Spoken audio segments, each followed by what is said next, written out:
There's Munach, and then the Munach right next to it. It's Munach Revi'i, but it goes Mircha, then Munach, and then Munach Revi'i. So I know. All right, ladies and gentlemen, we are going to get started on Pirkei Avot. Today is January 29th, 2019, year number 47. 2020. I wrote 2019 on the top of the source sheet. Here, Jocelyn, you can pass that source sheet around, and here's two for you guys. Oh, please. Yeah, there we go.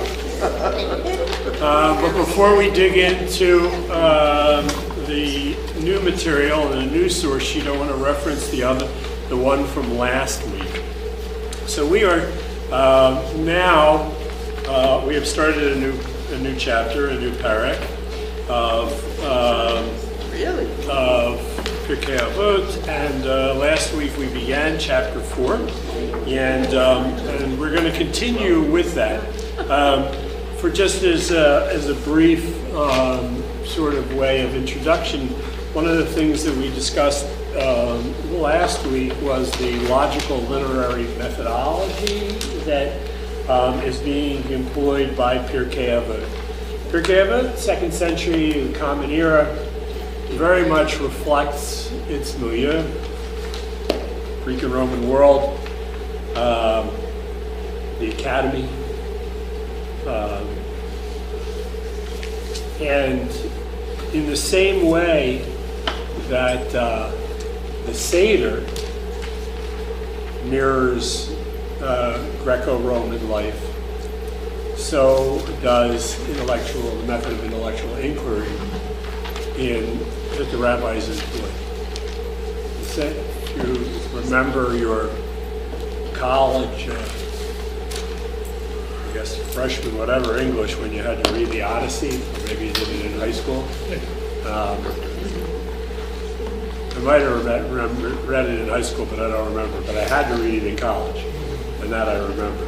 But if you remember in the Odyssey, Odysseus comes home from his travels, and he finds that at his home, his wife and family are entertaining a large group of people around a central table where they're having these ongoing discussions that are interrupted by drinking and song, which should sound a lot like our Seder, because that's where we got the idea from the Greek symposium of people getting around the table, having a good meal, getting involved in intellectual discussion, and drinking a good meal.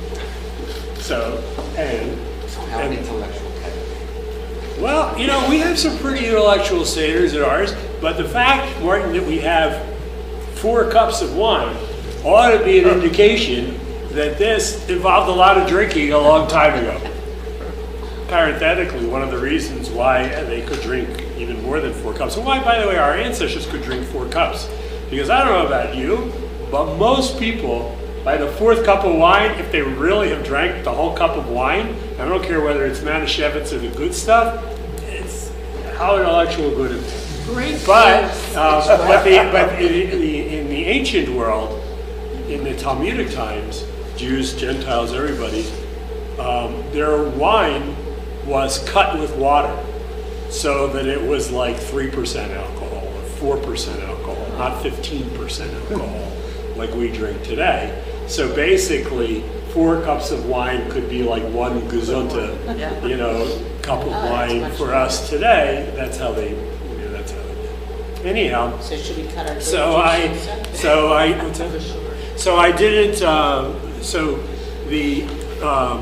last week we talked about one of the methods of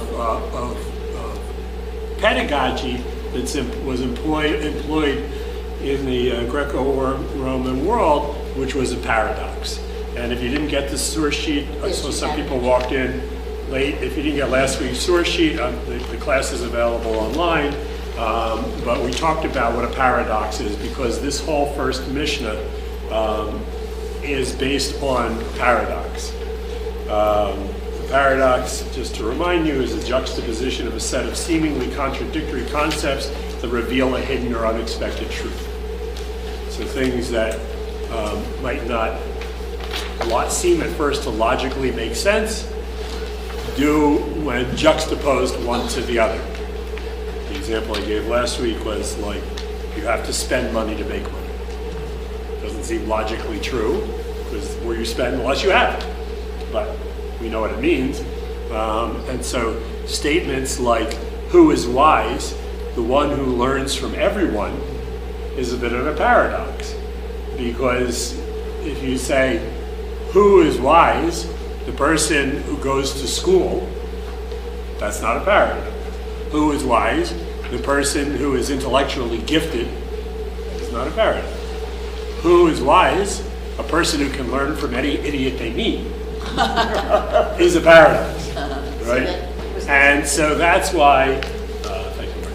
So that's why, and also, is that? She was here. Oh, okay, good. Just want to make sure I got my pile straight here, thanks.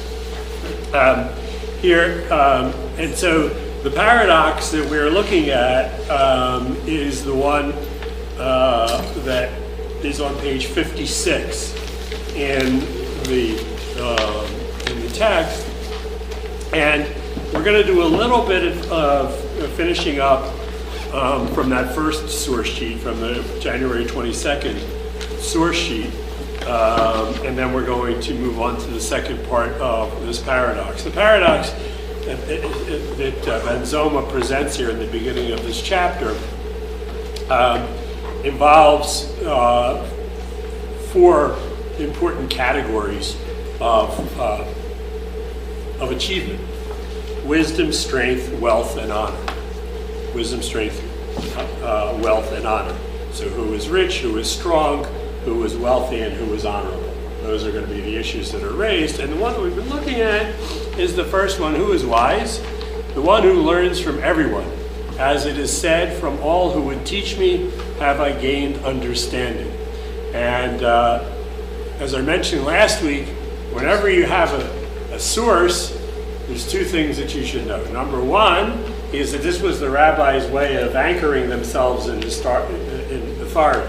So if they could say this is what the Bible meant, then they are the successors of biblical interpretation. And since they were working, I'm not going to use a timeline today, but as we've seen in the past, since they were the ones who were reinventing Judaism at the destruction of the temple, they needed to have their yichus. They needed to show that they had authority. They couldn't, put their degree up in their office so that when people came, they looked at their diploma and said, oh, you must know what you're talking about. Their way of doing it was linking it back to biblical text. However, as I pointed out also last week, and I know Jocelyn, you'll remember this because this cracked you up as much as it did me, you always have to check the reference, because in the biblical reference that they gave on who is wise and from Psalms, the Psalm meant exactly the opposite of the way that the rabbis took it. If you want to explore what that means, go watch last week's video, but it's fascinating, and it was exactly the opposite of the straight meaning of the text. They obviously twisted it to prove their point. How do we access that? I'll send you a link. It's on through the website, through where it says education on the website, to the pull down. It'll say online learning, and then find the class. And by the way, you can find many years worth of classes if you have horrible insomnia. This would be an antidote. Catching up in this class, or it may make you never want to come back. Or I guess a third option is you could say, wow, he's really improved over time. So I hope it's the latter. Anyhow, I wanted to finish up with this first of the four legs of this paradox of Ben Zoma. Ben Zoma, again, you may remember, Ben Zoma is not Rabbi Ben Zoma, not because he lived before the period of rabbis, which doesn't begin until the Second Temple's destruction in the year 70, because he did live after that, but because he he did not live long enough. Speculation is that he did not live long enough to actually get officially ordained. And that, you'll remember, it was only in the middle of the 1800s that rabbis actually could get paid to do this. Otherwise, they had a real job. And he was a businessman and very smart guy, but apparently died quite young. Okay, so we reviewed last time on the 22nd, talked a little bit about what Psalms are, gave you the context of that Psalm on the source sheet, looked at some parallel sources in rabbinic literature, but I wanted to just put a point on this first part of this paradox, who is wise, the one who learns from everyone, by drawing your attention to a couple of Mishnahs from Pirkei Avot that we studied years ago. So if you're a newcomer to this class, having only been with us for 5 years, then this will be new to you. But they're very, very interesting texts to reflect on that I think kind of parallel Ben Zoma's wisdom here. So if you open up to page 11, and I just picked a couple of my favorites, there are many more that one could bring as parallels to the idea that you can learn something from everyone, that everyone has something to offer. And this highlights, as I mentioned last week, not only the fact that you can learn from everyone, but that learning in itself is the highest of pursuits. The accumulation of wisdom is the combination of life experience and text learning in that order. Life experience teaches you more than you learn in class, and learning in class helps to refine what you already understand. That's why some teaching makes sense to you and some of it just goes in one ear and out the other. If the ground is fertile because it reflects your own life experience, then you incorporate it into your own and that becomes wisdom. If it doesn't, it's just text learning and sits on the page. So if you turn to page 11, going back quite a ways, I love this one because this is Rav Shimon ben Gamliel on the bottom, on number 117, the bottom of page 11. So Shimon ben Gamliel, the son of Gamliel above, I have grown up among sages all my life, but yet I have never found anything better than silence. Study of the Torah is not the main thing, the doing of Torah is.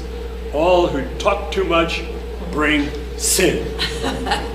So that reminds me of the quote that I had shared with you last week by Churchill on the back of the page. I'm always ready to learn, although I do not always like being taught. Sometimes it's hard to be the student and not be the teacher. Sometimes it's hard to shut up and listen. Sometimes it's hard to be open to learn from unexpected sources, particularly if they contradict your general concept of what's right. I sat the other night, on Monday night, I sat myself down for a half hour and I said, I am going to watch the ONW network. I don't know if you know what that is, but it is a very right-wing news source that if you go past CNN, and on my TV, oddly enough, MSNBC is to the right of CNN. But if you keep going further to the right, then you get to Fox News. If you keep going further to the right, you get even more extreme stuff, which I know you ladies have never seen. Anyhow, I deliberately sat down because I wanted to hear how the impeachment trial and all of this stuff is being covered from somebody whose point of view is not necessarily my own, and certainly not the things that I generally listen to.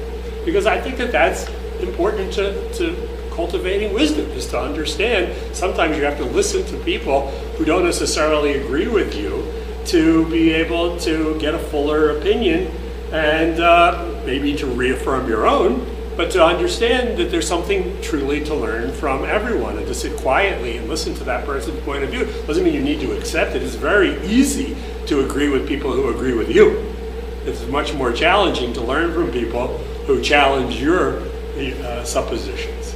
And so part of that is this is being open through silence to learning. The second source. So what did you learn? Oh, it's a whole. It was a whole different. I don't want to get into it. But the thing about it is that it wasn't random spewing of like hate. Blah, it was a well-reasoned argument. Now, the arguments themselves may be predicated on false reading of events, but they're convincing. Because they are well thought out. They may be on sand, and some of them may be smart. And there were things that definitely nuanced my understanding when I then go back to my own, more familiar news sources.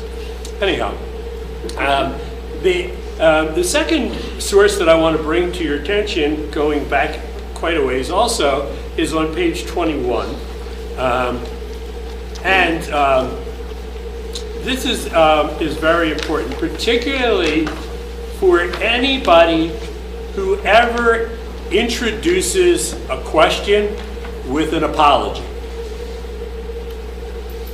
And you know who you are, okay? So, and by the way, it tends to be women more than men. But Hillel said, the brute will not fear sin, the ignoramus will not be saintly, and then here's the part I wanted. The inhibited will not learn. And literally, what it means, what it says, is the bashful, baishan, the lo habaishan lamed, that a person should not be afraid to ask a question, that it is through. And why wouldn't the person want to ask a question? Because it may seem that they don't compromise their ego, and so they will compromise immediately. So when you apologize for asking a question, you're basically saying, I think less of myself than you think of me, perhaps, but here's my question anyhow, as opposed to, here's my question. And so when it kind of teaches us that intellectual inquiry means that not only can you learn from everyone, but someone can learn from you and your question as well. Because chances are, especially in a larger group setting, if it's on your mind, somebody else is probably thinking about it. And so if you're going to be the one who's not the Baishan, you may be contributing to the learning process of everyone, which I think is very, very sound advice. But it was particularly important to the rabbis because they were turning Judaism from a religion that was ritual worship centered to intellectual learning centered. And that's why these principles are so very important, because it's no longer about bringing the right animal. It's about asking good questions and flushing meaning out of sacred text. Pam, you had a question? No? Robinson? Quoting you from when you first taught it to us. You said on that saying, if you're fearful of making a mistake if you're fearful of making a mistake, then you won't learn. That's what it says. Yep. And again, I think that is the understanding that if we can learn from everyone, then I can learn from you and you can learn from me in every single encounter. The example I gave last week was, a paradox was, last week we were installing new wires. We got a grant to put in extra levels of security in our building. And so we were installing security wires. And so part of the paradox is, of course, I can learn from someone who's a college professor. But what could I possibly learn from a 22-year-old guy who's running wires in the ceiling of Bethel? And as I pointed out, he knows a lot more about the security of this building than I do. And if that's important to me, then I can learn from him. Yeah. I have a question in regard to probably, but I just wanted to clarify in my mind. Because I actually came from a class before I came here. Oh, good for you. Not this caliber of class, but anyway. I had a question. Go on. I had a question for the instructor, okay, and I didn't want to, I wanted her to hear my question, and I didn't want it to sound like I wasn't listening, because I was listening. It was just a foreign concept to me. So I said, I'm sorry to ask this, because I didn't want her to think I was not paying attention, but I got her to listen to my question. Do you know what I mean? Yeah, I guess if you were warming up the, and so it did help other people in the room as well. Yeah, and absolutely. she said, oh, I missed that, I didn't explain that. Thank you for calling it to my attention. Absolutely. So I wasn't that I was apologizing because I felt like I wasn't good enough, kind of, but it was like I wanted her to hear me, so. Yeah, I'm not saying there's anything wrong with your personal conduct, or your own personal method.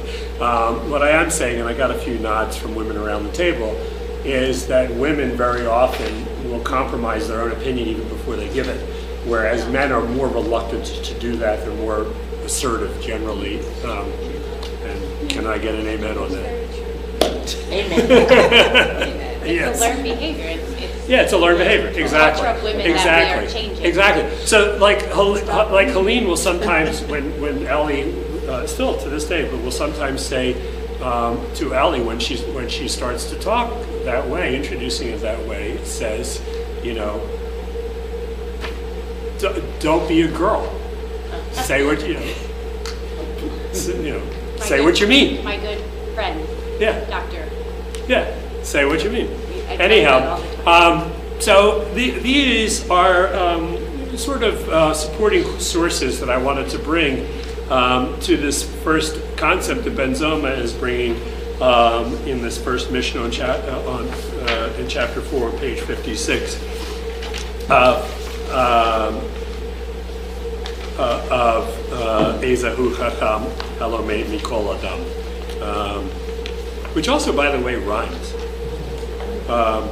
And probably, Jocelyn, not by accident. If you remember, I think I mentioned it, that the Tanaim, this was an oral tradition. Things that rhyme are easier to remember. Yeah. That's why you might not remember many Psalms, but if you do memorize one, Ashrei is one of the easier ones to memorize because it's an acrostic. Things that follow a pattern, easier to sink into. Okay.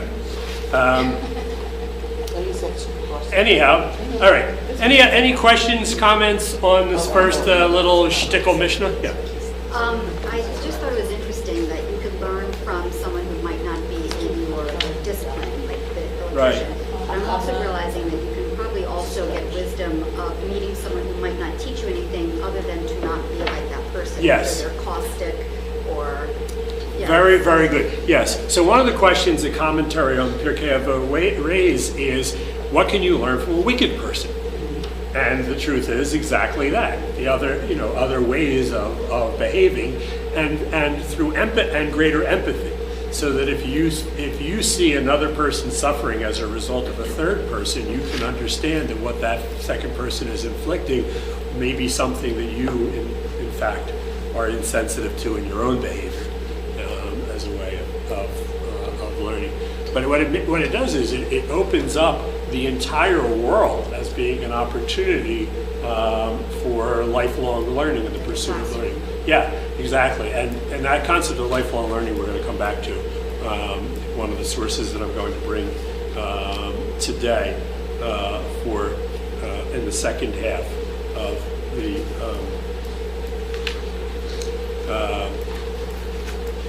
I wanted to, before I actually forgot it. Above the line on the source sheet for today are just some other parallel sources that, as I was reflecting on them further, I wanted to bring to your attention. Just because these are very interesting. So Ben Zoma, although he lived a short life, is referenced in a number of different places in the Talmud, and kind of researching them was very interesting to me. So I found this particular source in the Talmud in Berachot. Page 58a means it's the when it says 58a in the Talmud, it's not, they don't paginate like we do today. So like if this was a page of Talmud, this would be 58a, and this would be 58b, and this would be 58 itself. Whereas today this would be 58, and this would be 59. So that's what that nomenclature means. It's just Nice thing to know. So on the top of this January 29th, should say 2020, source sheet, Brachot 58a, the sages taught, one who sees a multitude of, Brachot means blessings, and there's a whole section, in fact, the very first section of the entire Talmud deals intensely about all different kinds of blessings, when you make them, where you make them, how you make them, what they say. And the Talmudic discourse is a give and take. Some people say this, and some people say this, and this guy, and this guy, and this guy. And then they tend to coalesce around an idea or two, but never really give a definitive opinion. They leave that to later codifiers. But this one I thought was particularly interesting, that Ben Zoma said, the sages taught, one who sees multitudes of Israel, lots and lots of Jewish people, recites the blessing, Baruch atah Eloheinu melech olam, Chacham harazim. Blessed are you, Lord our God, who knows all secrets. That's what you say when you see a lot of Jews all together. So, in other words, you go to the kotel, that's a strange bracha, right? Yeah, you go to the kotel on Sukkot, and you see all these people, you don't say, Magad lu masecha, how beautiful are your works, dear God. You say, blessed is the Lord our God, who knows secrets. Why does that? So, It's a good thing for the APAC. yes, right. You're going to see lots of people together. That's true. Another large gathering of Jews. Why is this? He sees a whole nation whose minds are unlike each other and whose faces are unlike each other. And God knows all secrets. God knows what is in the heart of each. The Gemara relates, Ben Zoma, once saw a multitude, Okolosia, of Israel, of Jewish people, while standing on the stairs of the Temple Mount. He immediately recited this blessing, blessed are you, God, who knows all secrets. And then he added, blessed are you, God, who created all these to serve me. That sounds rather presumptuous, right? The fact that you're puzzled by that means it's a good pedagogic tool, because it's already got you interested. Like, hey, what does that mean? Explaining his custom, he would say, how much effort did Adam, the first man, exert before he found bread to eat? He plowed, he sowed, he reaped, he sheaved, threshed, winnowed in the wind, separated the grain from the chaff, ground the grain and flour, sifted, kneaded, baked. Only thereafter he ate. I, on the other hand, I wake up and I find all these prepared for me. Human society, by analogy, employs a division of labor. Each individual benefits from the service of the entire world. Similarly, how much effort did Adam, the first man, exert before he found a garment to wear? He sheared, laundered, combed, spun, and only thereafter found a garment. I, on the other hand, wake up and find all of these prepared for me. Members of all nations, merchants, craftsmen, diligently come to the entrance of my home, and I wake up and find all of these before me. In other words, just as it took many people to make the sweater I'm wearing, and I take it for granted, so it takes a multitude of talents, resources, to make the world that we ourselves live in. And we are far too inattentive of that. But you can understand where Ben Zoma, who says, who is wise, who learns from everyone, this is his line of, undergirds his line of thinking, that there's so much that goes into wisdom, just like there's so much that goes into the production of food. You know, it's very interesting. I once did an exercise, I haven't done this in a while, with my Hebrew High kids. I said, I went to go visit a fellow, and this was true, several years ago. I went to go visit a fellow in the hospital. He was rushed to the hospital with a heart attack. The doctors treated him. He's fine. He's going to be discharged. How many people helped to make that happen? And when you go, right, an infinite multitude of people, down to the people who laid out the streets, you know, and who make sure that the traffic lights work, and who, you know, to the nurses, to the people who will them in, to the, so many layers of interdependent action had to take place for that moment. And my point was, this is, you know, of the spiritual interconnectedness of everyone. I think that's what he was talking about. And by the way, I just, personally, I marvel at that in our synagogue all the time, because I see that all the time. So many people doing so many things to make this. And everybody adding their own, something. It's a beautiful thing. Anyway. I would think the phrase would be greeted all these who have served me, Right. based on all those different functions that people. Right. Rather than to serve me. Right. It sort of sounds. A little egotistical. Yeah. Uh-huh, okay. You're not going to serve them. Right. Yeah. Mm-hmm. Yeah. Good point. Yep. I think he was going with the active verb there. Yep. Talmud on humility. Rabbi Hanina ben Edi said, "Why are matters of Torah likened to water? As it is written, Hoy l'kol tzameh l'chul hamayim." It's the famous line in Isaiah, which we read in the Haftarah. Why are matters of Torah likened to water? The Torah, at the end of Moses' life, he says, "May my teachings of Torah drip down like water." That's a metaphor that he uses several times at the end of Deuteronomy. This verse comes to tell you, just as water leaves a high place and flows to a low place, so too Torah matters are retained only by those whose spirit is lowly, i.e. a humble person. That humility is a prerequisite to wisdom.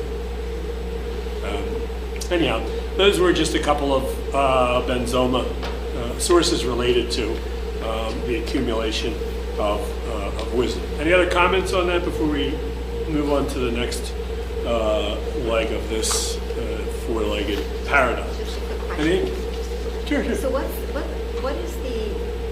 is it about the secrets, that there's so many secrets? Just curious. I don't think he necessarily means the secrets. I think he means the hidden things. But only shared to God, basically. Right, only known to God. So, like when I begin a funeral, and you were standing with me when I said this, but it was a blur because so much was going on. Whenever I begin a funeral, I stand with the family to cut kriya, to cut the ribbon. I remind them that I explain to them that the blessing that we say is Baruch Atah, blessed are you, Lord our God, ruler of the universe, Dayan HaEmet, who knows the truth. And the way that I interpret that every time, did it yesterday for Rhoda Schwartz, for Mort Schwartz, great guy. Yeah, it's like one of my heroes, 94 years old. Let's see, sharp guy. Can't see, can barely hear, and a lot to learn from him. Anyhow, so what I say to each family is that the reason we say this blessing is because even if we asked every single person in this room to tell us every good thing that they could think about your mother-in-law, they couldn't do it. Because it's more than any single one person knows. So for people who live a shady life, the blessing, blessed is God who is the true judge, brings fear. But for people who live a virtuous life, the idea that there's one power in the universe who saw every time that you did something nice for another person, even when nobody else was watching, that you yourself have forgotten. That an all-knowing God knows that is of tremendous comfort. And that's why I share it. So I think that's what those secrets are. Not like, not Lashon Hara, not negative, but everything.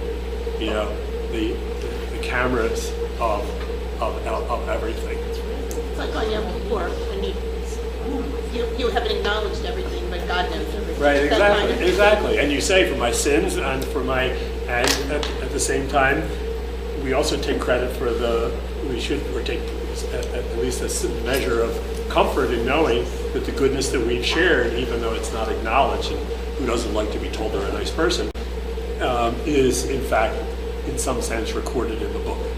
So that's why, right, so that's a powerful, positive metaphor of written in the book. But what's the connection specifically to multitudes of Israel? Like Like everybody's got, all these people have all this stuff. We're all interconnected. Kol Yisrael Arivim Ze B'Zeh. We're all responsible for each other. We're all connected to each other. And so by referencing all secrets, we're referencing that we're all connected to each other. we're recognizing, right, that there's more that connects me and you than you and I know, but that God knows. And that I see it as like a parent with all the children, he's just got more children than human parents. right, Kind of. So right. it's like everybody, And, I know everybody. and has a baby monitor on everyone. Right, okay. Yeah. Anything else? Okay. Let's move forward to the next one, because this is a very, very powerful and transformative teaching that Ben Zoma brings here. Ezehu Gibor HaKovesh et Yitzro. Who is mighty, one who controls one's, and then bracketing means it's an added word, natural urges. And so, Ezehu Gibor, who is mighty, who is heroic, who is strong. That Gibor is a pretty easy word to understand. HaKovesh, the one who conquers or controls, also somewhat easy. But Yitzro is a very loaded term. And so that's why natural urges is there. And we're going to talk a lot, in fact, about in the remainder of this class and probably a good bit of the next, on what that word Yetzer means, because it is critical to not only understanding our lives today, but also understanding how the rabbis were reinventing Judaism based on intellect, quite frankly, on cognitive behavioral therapy. That the way you think and that the way you act determine your outcome, both.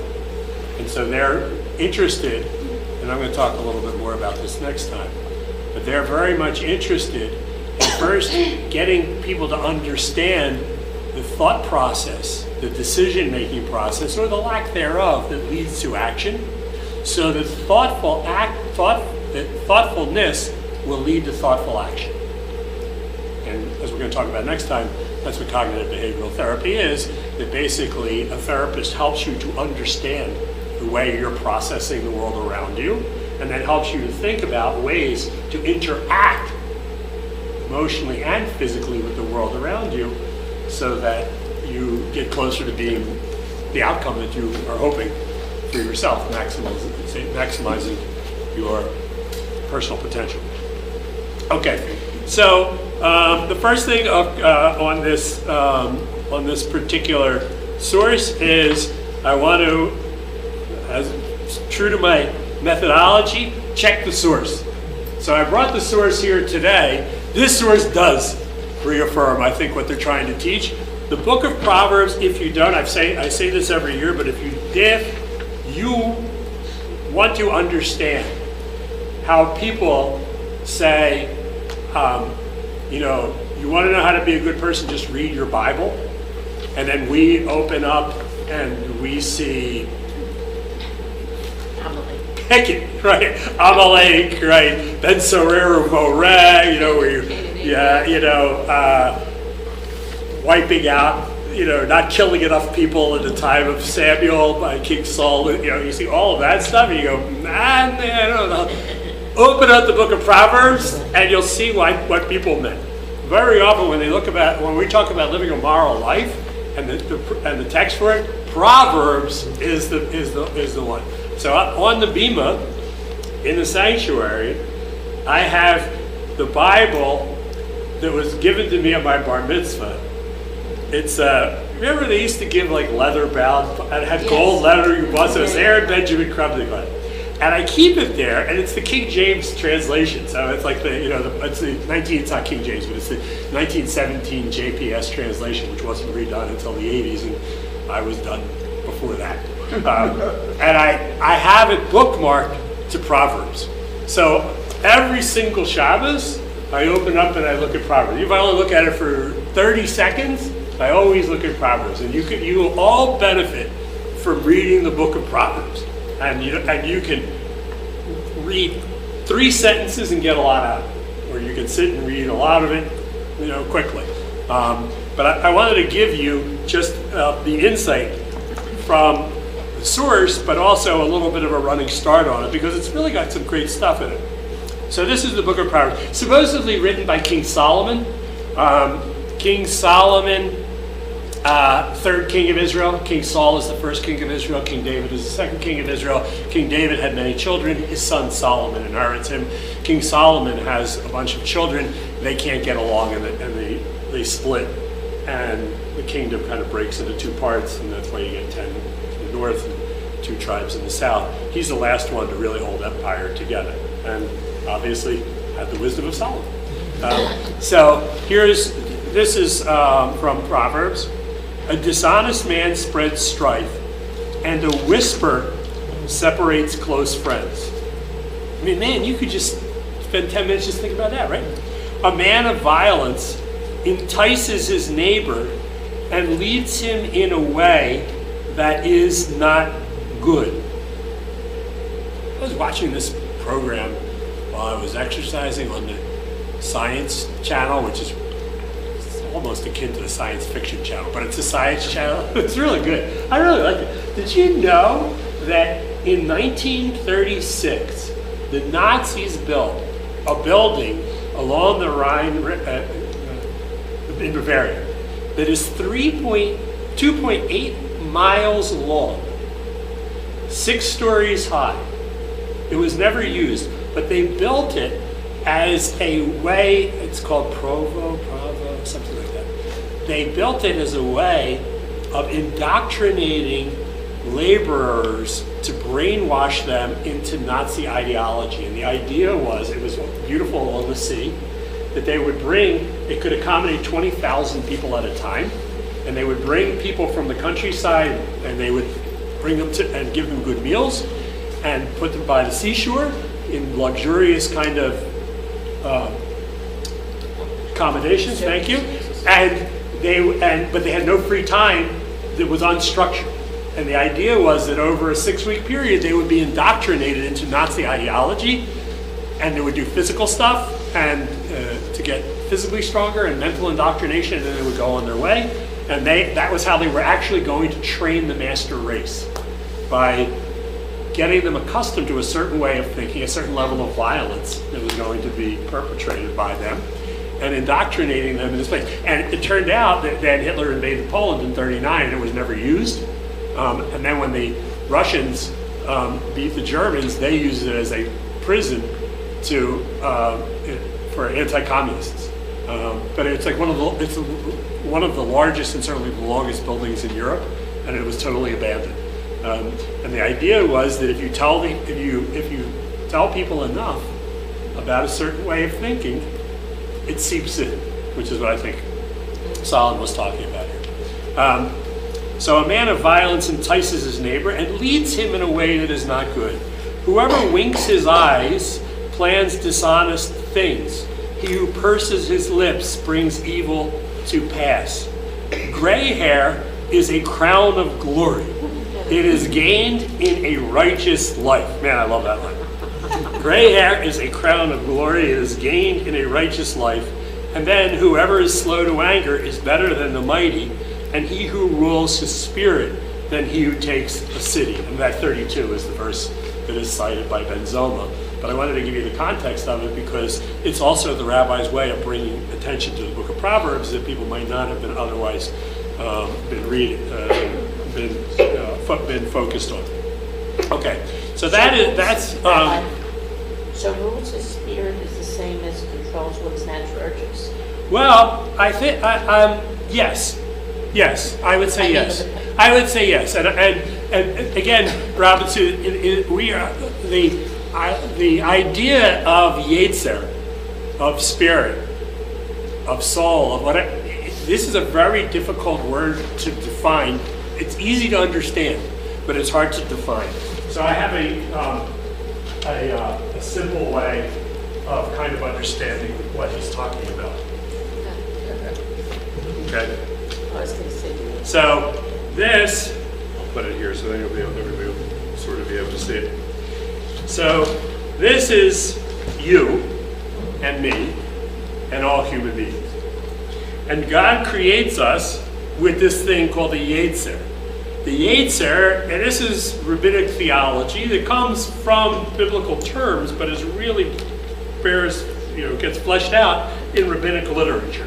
And it's incredibly important into understanding the way Judaism looks at the world. Everybody is born with competing urges, competing Yetzers. One is called the Yetzer Hara, negative. One is called the Yetzer Hatov, positive. Sometimes Yetzer Hara is called the evil impulse. I don't think that's a good translation. That's why we got to figure out what Yetzer really is. Because I don't think when the things that you're going to see in the sources that the rabbis are talking about are evil. Evil is when you really plot the destruction of another person. You're living to make another person suffer. Most of us, I don't think, have that in our DNA. It's just not who we are. But at the same time, all of us have competing urges and a decision to make. So one way of looking at it is that the Yetzer Hara is the path of least resistance, and the Yetzer Hara is the right thing to do. And so, Hatov. And those things are often in conflict with each other. And there's the competing. One of them, another way of looking at it is, the Yetzer Hara is more of your animal instinct, and Yetzer Hatov is more of your godly spiritual instinct. And the two compete back and forth. The reason why it's so hard to define is that everybody's Yetzer Hara is different. So some people, their Yetzer Hara might be they're a psychopath and they need to be imprisoned because they're hell-bent on murder.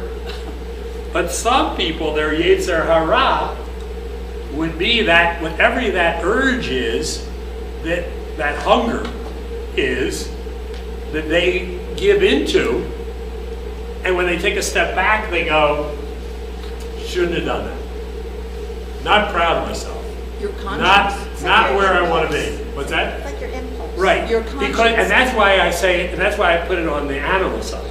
Because animals, by and large, act on impulse. Right. And human beings have a spiritual regulator between the impulse and the response. It's in that place between the way we would respond without thinking and the way we do respond. That's where the rubber hits the road. That's where your menschlichkeit, that's where your character, that's where your faith, that's where your spirituality lives. And the idea is that the more you develop this side, the Yetzer Hatov, the more you fill that place between what happens to you and the way you respond in a way that will ultimately make you feel like you're living closer to your personal potential. And the reason we can't define it is that not only is it different from every person, but it changes over time. So the things that were Yetzer Hara for you when you were 10 are not the same things that are the things for Yetzer Hara when you're 60. And those things continue, but it doesn't mean that the battle doesn't change. It just means the battlegrounds change. The terms themselves change. And so on most of the, and that's the cognitive behavioral, because if you realize that where your Yetzer Hara is, and it takes some time to fill up the Yetzer Hatov with the thoughtful response, after a while that thoughtful response becomes routine. And you then don't have to think about it as much. It becomes more of your default autopilot. And that's what that's what rabbinic theology and practice is based on. That right behavior and right thought are interrelated to one another. That's that cognitive behavioral that we're going to kind of return to. Is that, just curious. No, I made this. Yeah, I know. And it's beautiful. It looks like. Is that store-bought? I can't believe it. It's an exact character. My next door neighbor has that exact face. I'm just gonna say, I can't even believe it when I saw it. but I'll have to take a picture of him and show you sometime. But when that diagram's given, is it always on those sides? Like, is it left brain, right brain, or you just made? No, I just did it that I way. was just curious because you're always walking around angel devil when you're Yeah. trying to make a decision, Yeah. and my angel's always It's on like the the side. cartoons always show that. Yeah. The devil and the angel. Yes. I wonder if you were Animal House, left-handed. if anybody remembers that. Left-handed. Got to laugh at Tracy. Mind, brain. What's that? If you're left-handed, I wonder if. Yeah, I wonder. First. I wonder. I think there is actually a left brain, right brain component to it, and I'll talk about it next I time. just wondered, yeah. No, there is because of the way the hemispheres process the world around us. Yeah, why is that left? Why is the evil one on the left? No, but Well, it's really like I right. said before, Yeah, that's right, just because it's facing that's this just way. right, exactly. That's just the way I drew it on Yeah. this. Yeah, no, I just wondered This if is it not was- scientific fact. This is artistic impression by your rabbi. Okay. And the reason is it's going like a, you're going from bad to better. But the thing, It just goes to show left-handed people. But the- Well, that's what I said. anyhow, so this is a simple illustration of what they're talking about. And so Kovesh et Yitzro, essentially, and this is a simplistic understanding of it, and we're going to flesh this out in greater detail. But Kovesh et Yitzro means to harness the Yetzer Hara into something that is Yetzer Hatov. And I'm going to bring a number of examples of this next time, some of which I quoted here and some are I'm going to be sharing later. But one of the examples is that if it wasn't, that the Talmud says, if it wasn't for Yetzer Hara, no one would get married and no one would start a business. Why? Because because part of the Yetzer Hara is carnal. Part of our animal side is we get turned on. And when we get turned on, we want that intimacy. Now that intimacy should lead to true emotional intimacy. But we would be lying to ourselves if we would say that you can only have the truest level of intimacy if there's not something usually that attracts on a physical way. The same thing is true in terms of business. We want everyone to be treated fairly. We want everyone in the world to prosper. But because we have our own self-interest at heart, we're enterprising, we're entrepreneurial, we're driven, we're motivated.